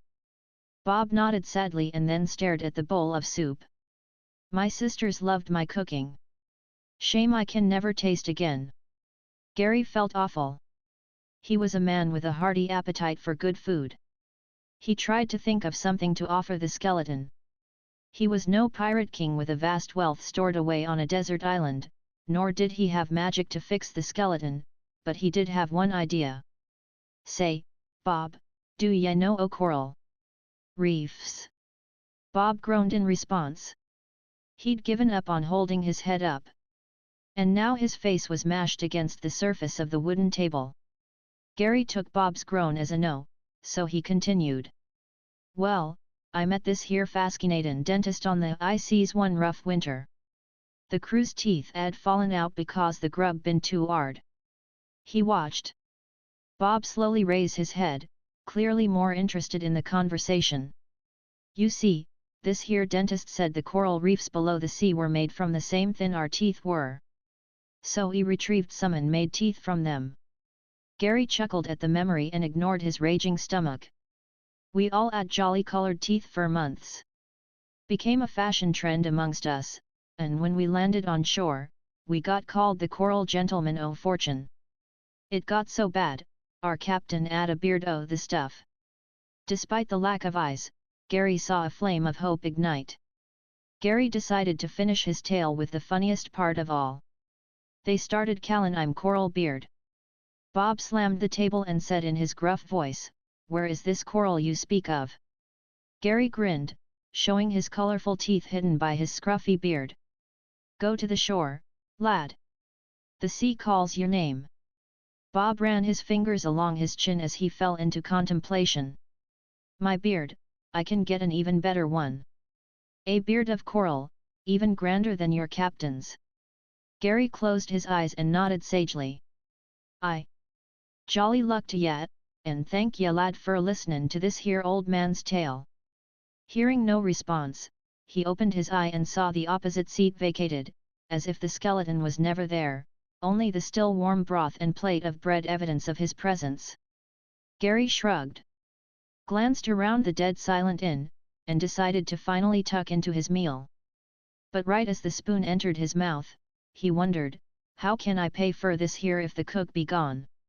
With another shrug, he dug into the most glorious meal he had ever had. Victor watched through Bob's eyes as the skeleton walked out of his inn, looked both ways, and, seemingly picking a random direction, began walking. "Where are you going?" he asked inside Bob's head. The skeleton didn't even falter in his stride as he resolutely answered. "To reclaim what I lost." Victor mulled over Bob's words. A part of him wanted Bob to stay in Necron under his thumb. Bob was a great cook and would be a good source of income once the town opened up. But another part of him felt bad. Bob didn't deserve what happened to him. He didn't ask for any of this. Victor was the one who killed him, brought him back to life, stripped him of his identity, and reduced him to a depressed cook in a customer-less inn. Victor watched as Bob left the gates, took a right, and began heading southwest. He had no plans to stop the determined skeleton. In fact, maybe this would be a chance for him to see more of the outside world through the eyes of Bob. "Call me if you need anything," were his final words as he cut the connection. He needed to hire a new chef and knew just the pirate for the job. Chapter 49. Meeting the Mayor. Gary leaned back, let out a monstrous burp, and relished in the warmth that spread throughout his body. "That been the best broth I ever 'ad." He paused and then smacked himself. "Talk proper. Like the land folk." "Ahem," he coughed awkwardly and looked around the empty inn.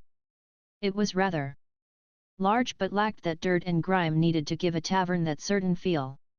Instead, everything was too new and clean that it was somewhat stifling.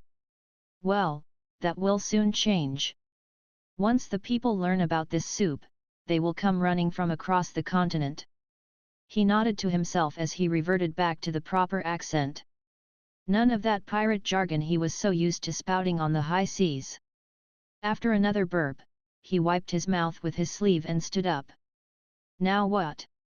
Gary froze as he realized he had no idea what to do. "I am in the cursed forest, in a town nobody has ever heard of, where there are talking undead." He sighed and picked up the empty bowl. He might as well clean up after himself. "Mr. Pirate." Gary turned to the voice and saw another short person. "Aw geez, another one. What's with this place and child labor or dwarfs?" But he had learned his lesson and kept his mouth shut about that. "Name's Gary. Rule 1 of being a pirate on land, let nobody know you are a pirate. Keep it low-key. Otherwise, the land dwellers hurled obscenities." Mr. Gary, the short man, which looked oddly similar to the one that smacked him with a shovel, repeated and bowed slightly. "Please follow me. The mayor wishes to speak with you." That was music to Gary's ears. Surely the mayor would be somewhat normal and be able to help him out. Excellent. Take me to your mayor. Gary gathered himself and followed after the helpful person. Just for good measure, he also brought his cart filled with clothes. Even though nobody's around, you can never be too careful. The man led him down a gravel path through the center of the town, or was it a village? It was hard to tell. Gary examined the architecture. Most buildings here were log cabins with signs suggesting they were inns or taverns. The architecture was nothing impressive and gave him the idea that this town was aiming to be a rest stop for weary travelers rather than a place to live. At least for now. After a few minutes, Gary turned a corner and saw a massive clearing. In the center of the town was a large palace constructed of white stone. It was relatively simple and wouldn't be that impressive back in the Empire or even Eshnar, but the fact it was the only stone building surrounded by many wooden buildings made it stand out a lot more. Even the pathway from the edge of the clearing to the building's entrance was cobbled stone rather than gravel. Gary marveled at how his cartwheels glided across the smooth surface as he walked past a basic but well-kept garden. Welcome to the mayor's residence. He awaits you inside. The man gestured to the foreboding doors and added, "Good luck." As the man walked away, Gary caught a glimpse of the man's skull face hidden under the hood he was wearing. Gary scowled at the undead's back as it walked off. He would get revenge for the massive bruise on his forehead some other time. For now, he needed to focus on his meeting with the mayor. He cooled his nerves, making sure to keep his accent in check. "You got this," just like talking to the captain. Pushing on the doors, Gary held his breath as the surprisingly heavy wooden door swung open with a creak. Inside was dark, with the only lighting from the sun behind him and a few well-placed dim lights lining the walls. Gripping the handles of his cart till his old fingers went white, he strode forward with fake confidence. Gary winced as every step he took echoed through the dark room. A good few steps away, on the far side of the room, was another door guarded by an ogre. This one held an actual mace in its muscular arm rather than a piece of tree. He got cold feet under the ogre's questioning glare. Its head moved ever so slightly with every step he took forward as if waiting for him to get in range so it could smack him down. To Gary's surprise, the ogre did not smash him into meat paste and instead kindly opened the door for him and gave him an ugly but reassuring smile. They passed through the smaller door that was inlaid with some gold and other metals that appeared haphazardly attached to the door, as if an amateur had been given far more wealth than they needed and had no idea what to do with it. Gary ignored the blatant attempt to flaunt wealth and pushed forward. Passing the door revealed a marble-floored room with nothing but a vast throne. Gary's entire body seized up as something massive moved on the darkened throne. The dim lighting made it hard to see, but Gary was certain a large mass of something was relaxing on the throne. A wet, squelching sound accompanied the thing as it rolled over to face him. He was met with two grey eyes and a mouth far too wide it was ear-splitting. "Welcome, man named Gary, to Necron. We require a chef as our chef quit due to your blabbering." The thing spoke, and Gary was terrified. Was this some horror show? Was this all some fucked up, twisted dream? The creature upon the throne was so far from human, yet so eerily close, his brain struggled to categorize it. Was it a man or a monster? So. Its frog-like face grinned at him with no teeth, and Gary's blood ran cold. "You will be the new chef from now on. Good luck." Gary was baffled. He had been the chef on board his ship and had a hearty appetite, but he was no professional land chef. Nobody would want to be served by a pirate. But I've never cooked proper restaurant meals before. He was feeling stressed, so he let his pirate ways slip out. "Pardon me speech, I just speak like this here when I be nervous." The creature raised a stubby hand that had an odd look to it as if it was slightly translucent yet also ended in claws. "I have decided, and therefore it shall be so. You will be the new chef." The thing reached over and grabbed something from a bowl. It squealed in the mayor's hand, but the mayor simply opened his enormous mouth like a whale and chucked it in. "Ahem, as I was saying. The rock will teach you how to cook." The meals don't have to be that high quality anyway. We will hire more people soon enough. Gary felt more relieved knowing someone would teach him and there would be more people coming. But he had to ask, do I have a choice? Although he was a terrible merchant, he still enjoyed traveling, so being tied down to this bizarre town seemed like it would age him faster than anything else. There was a stifling silence, and Gary wondered if he had said something wrong. Then, finally, after Gary was getting worried, the creature rolled off the throne with a sickening squelch and began its way over to him. Gary slowly backed away one step at a time as the thing rose to its full height. Even in the darkness, the mere outline of the thing nearly reached the ceiling. The thing was slow, like lard moving at a glacier's pace, and Gary could outrun it by crawling, but that was not the problem. Instead, the hardwood pressing against his back made the old pirate curse his life. The door was closed, and it refused to budge. With nowhere to run, Gary tried to plead with the creature as it slowly approached. With every lurch forward, he felt his life coming closer to an end. Finally, the beast was so close he could see every detail, including the small rodent dissolving inside the slimy monster's stomach. Black bubbles rose through the grey slime as the rodent's flesh was devoured. The creature was at least 4 times his height, and its head alone was the size of him. As it leaned in, Gary almost felt his legs give out, and in a last-ditch attempt, he blurted out, "I would be honored to become your esteemed chef, me lord. Please give me the job." He avoided spitting in disgust. Never in his life had he felt so pathetic. "Good." The creature smiled and licked its lips. It then reached out with its stubby hand and reached into his pocket. Gary froze as the claws gripped the paper bag filled with jerky. Then, to his horror, the creature ate all his travel rations, bag included, in one gulp. "Off with you, then," the creature grumbled as it began its long journey back to its throne. "The goblins will lead you back." The goblins?" Gary asked in confusion as he felt the door behind him suddenly open. He stumbled backward, and the door slammed in his face. He turned on his heel, and sure enough, the little bastard wearing the hood was waiting for him. Seeing the smug skeleton, he decided to unleash his built-up frustration. "You fucker! This is Rock. He will be teaching you from now on."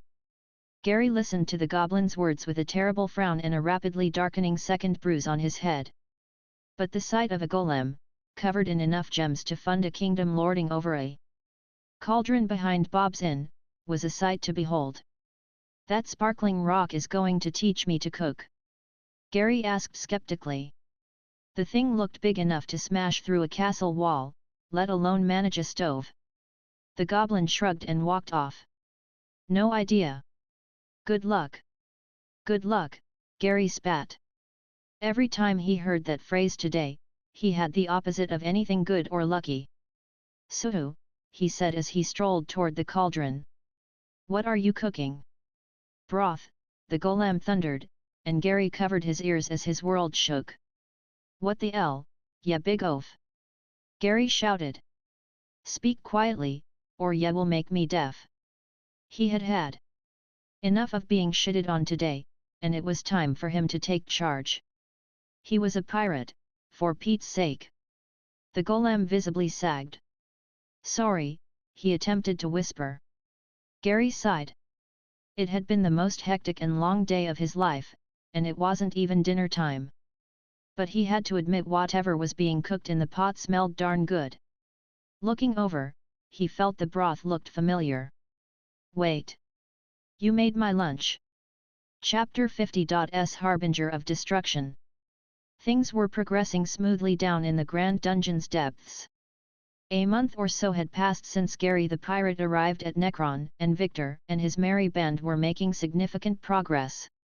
As he had suspected, the main threat of the Arctic floors was the immense distance it took to traverse and the extreme climate. "I suspect the dungeon didn't spawn any monsters on those floors on purpose, so delvers had no way to acquire food. Unfortunately for the dungeon, there was a limit on how strong monsters could become, so sometimes, Mother Nature was the only way to defeat something. Victor realized that if the dragons hadn't been chasing them, there was a high chance Genus would have died from starvation. Luckily, Alice would have survived the Arctic either way since she became a monobody, and Victor could probably survive in space, let alone some frozen wasteland. But if I didn't have millions of stat points saved up from the previous floors, I could have died, too. That was a disturbing thought, so he vowed to save as many points as possible. In the distance was a spire of ice that dominated the flat landscape like an overlord's throne. Unfortunately, Victor had no idea what the next floor had in store as they were traveling way faster than Wiggles, so he couldn't send him on ahead to scout like he had on the other floors. "Wake up!" Victor spoke for the first time in days as the flying platform drew near the ice spire. "We have arrived." Genus opened an eye, raised his neck, and let out an impressive yawn that lasted a full minute. Then, after licking his lips, he spotted the ice spire and grinned. Out of the three, Genus had suffered the most.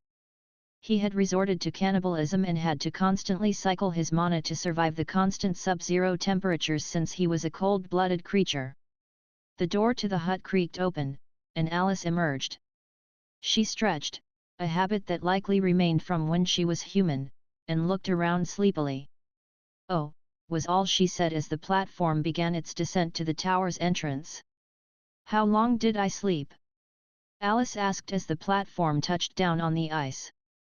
"Weeks? Maybe months? No idea." Victor had stopped keeping track long ago. His perception of time had changed ever since he acquired his new form. Without the sweet embrace of sleep to help pass the time, his brain operated on a completely different scale. "Hey!" Alice fixed her messy hair. "Now that I think about it, time has no meaning to me anymore." Genus hummed. "It must be difficult to come to terms with becoming an immortal, assuming your race is." Alice honestly had no clue. Records and legends that she doubted more and more every day suggested that high humans had very long but not infinite lifespans. But am I a high human? My race doesn't say that. All it says are question marks and lists my body type as a darkness monobody. The system also said my lifespan had drastically increased. So she pondered to herself as the group got ready to finally step foot on the 61st floor. The zombie dragons landed, snuck their wings under the wooden platform, and carried it on their backs as they walked into the tower's inviting entrance. Unfortunately, due to the tower's weird pressure that stopped flying, they couldn't simply fly inside, so everyone, even Victor, was reduced to walking, although Netherborne were incapable of walking and instead floated a foot off the ground. They descended the same mystical steps for a few hours through an encapsulated void. Few words were exchanged as they all enjoyed the rhythmic drum of the zombie dragon's feet. In moments like these, Victor was grateful the undead he created had far higher intelligence than the undead he knew of in other novels or video games. Remembering his homeland, he wondered, how is Terry doing on Earth? Maybe he could send me some entertainment through our link somehow? I would be willing to shell out a few million stat points for an internet connection. However, now was not the time to contact Terry. When Victor reached the bottom of the dungeon and completed whatever trial awaited him, only then would he waste so many points on useless things like Terry and a phone connection. Other than soothing his boredom, knowing the affairs of Earth were of no concern to him at the moment, Victor was distracted from his thoughts as the exit came into view. As always, Wiggles, slithering in front of them, went first, as Victor had designated him as the party's scout. After a few minutes, Victor had confirmed through a conversation with the titanic earthworm what the floor entailed, and it was both good and bad news. "Good news, this floor should be effortless for me to deal with," Victor said. Genus let out a long sigh. "And the bad news? It's insects for dinner." Genus spat to the side in disgust, and Alice threw up her hands and walked back to her hut. "If anyone needs me, I will be sleeping. No way I'm dealing with that." Hold on. Your hellfire will be very useful here and net you an unfathomable amount of experience points. At least fight for a few hours a day. Victor wanted to ensure Alice gained as many levels as possible during their descent. Sure, his annihilating aura would be insanely effective here, but he wouldn't manage to kill every single insect, especially those too high level for his aura spell to deal with.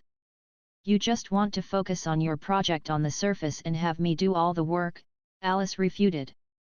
She knew that Victor had been busy dealing with things on the surface, and he couldn't attend to Necron if he was busy keeping swarms of insects from the floating platform. Victor hated to admit it, but she was partially correct. The surface affairs had picked up steam. Recently with people from the Empire and Eshnar discovering the toll roads. He was still unsure if they had been officially allowed or disclosed to the public, but traffic had picked up the pace, and the money was rolling in. Who knew owning a town was so much fun, especially when he didn't have to do anything, and it was all handled by his subordinates. It's an elaborate video game for me to pass the time with. With both Genus and Alice sleeping the months away, Victor was left alone with his own thoughts for 24 hours a day, 7 days a week, and that was insane, so managing the town helped keep his mind off thoughts such as, what if I am still alive on Earth? Unfortunately, that thought remained dormant at the back of his mind like a ticking time bomb. Yet he knew he would eventually discover the truth through Terry or another source. All right, sure, maybe I want to work on Necron, but Victor was cut off as Wiggles sent him a wave of distress. He quickly focused on his favorite pet and found he was completely swarmed. Without waiting, he floated through the tower's exit and examined the new floor. It was a mixture of black mud, bodies of stagnant brown water, and small islands of plants connected by natural decaying wooden bridges. Victor obviously couldn't smell, but he had visited a similar looking biome back on Earth for a school geography project and had struggled to keep down his lunch due to the stench. The stagnant pools of murky water with swarms of fist-size flies mating above them rippled as the ground shook. The awful sound of wet sludge slapping together was followed by an eruption as Wiggles' titanic head emerged in the far distance with hundreds of earthworms latched onto his scales like leeches. They wiggled like brown tentacles as they gnawed on his armored plates. Wiggles violently twisted his body and slammed back down in an attempt to crush the vermin, but the vibrations seemed to attract more earthworms to latch on and replace their comrades. The ground is alive, Genus noted as he gazed at the land with his rainbow eyes. Anything that tries to cross this floor by land won't make it very far. Alice pointed to the sky. The air is no better. Look at those things, the sky is practically black due to how many there are. Sure enough, the sky was blanketed by a raging storm of flies varying in size from a fist to the size of a large dog. Wiggles erupted from the ground again, but this time, his neon green flesh glowed and secreted a sludge that coated his skin like a wax that seemed to burn the mouths of the earthworms. Seems Wiggles is fine as always, Victor remarked. That undead pet of his was by far his best investment so far. Not even the dragons he had in his employ could compare. Right, let's get a move on. Hopefully, this floor is smaller than the others. Victor still needed more data to be sure, but he suspected the dungeon had a limited budget of mana to expend per floor. The more extreme the conditions, the more mana was required. Same with the number of monsters. Fewer monsters, less mana. More monsters, less severe conditions. It was a trade-off, as with anything in this world. But as we get closer to the lowest floor, the amount of mana the dungeon has available to invest in each floor seems to be increasing. From first glance, this floor has repeated the harsh environment tactic with only insects for food and stagnant water that is undrinkable without magic. Sadly for the dungeon, swarm tactics were the least optimal way to deal with a Netherborne. With every kill, Victor would only grow in power and increase his army. Which was precisely his game plan. None of the other floors allowed me to amass a large amount of usable undead.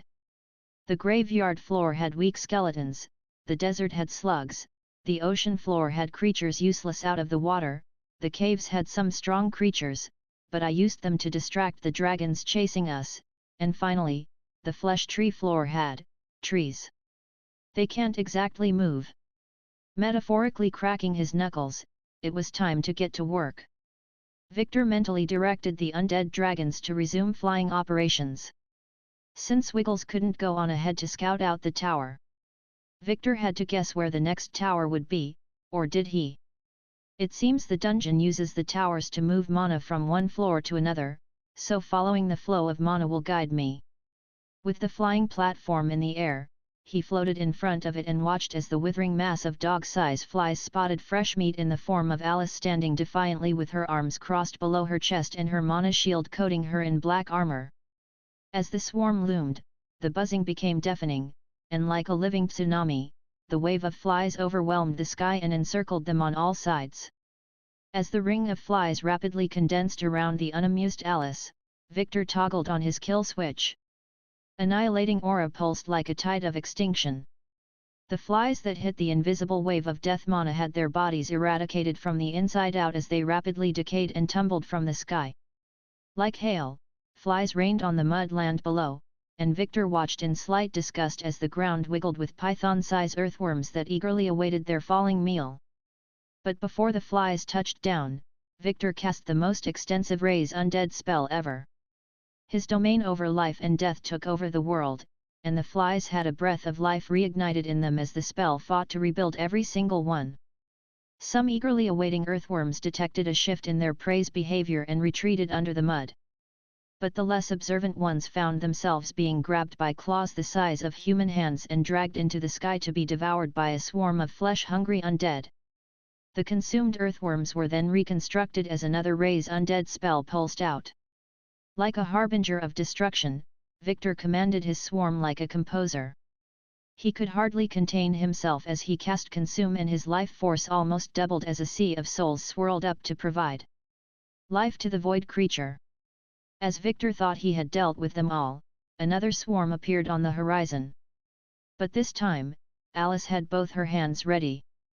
She hovered into the sky as a purplish ball of hellfire rapidly expanded before her. Once the swarm was close enough, she spread out her hands, and the ball exploded into a blaze that cascaded across the sky and engulfed the swarm. The chorus of exploding flies like popcorn and the sickening smell of burned insects wafted over, but Alice had a grin as she inspected a screen only she could see. It seemed this floor would be incredibly beneficial to both of them, and they were only just getting started.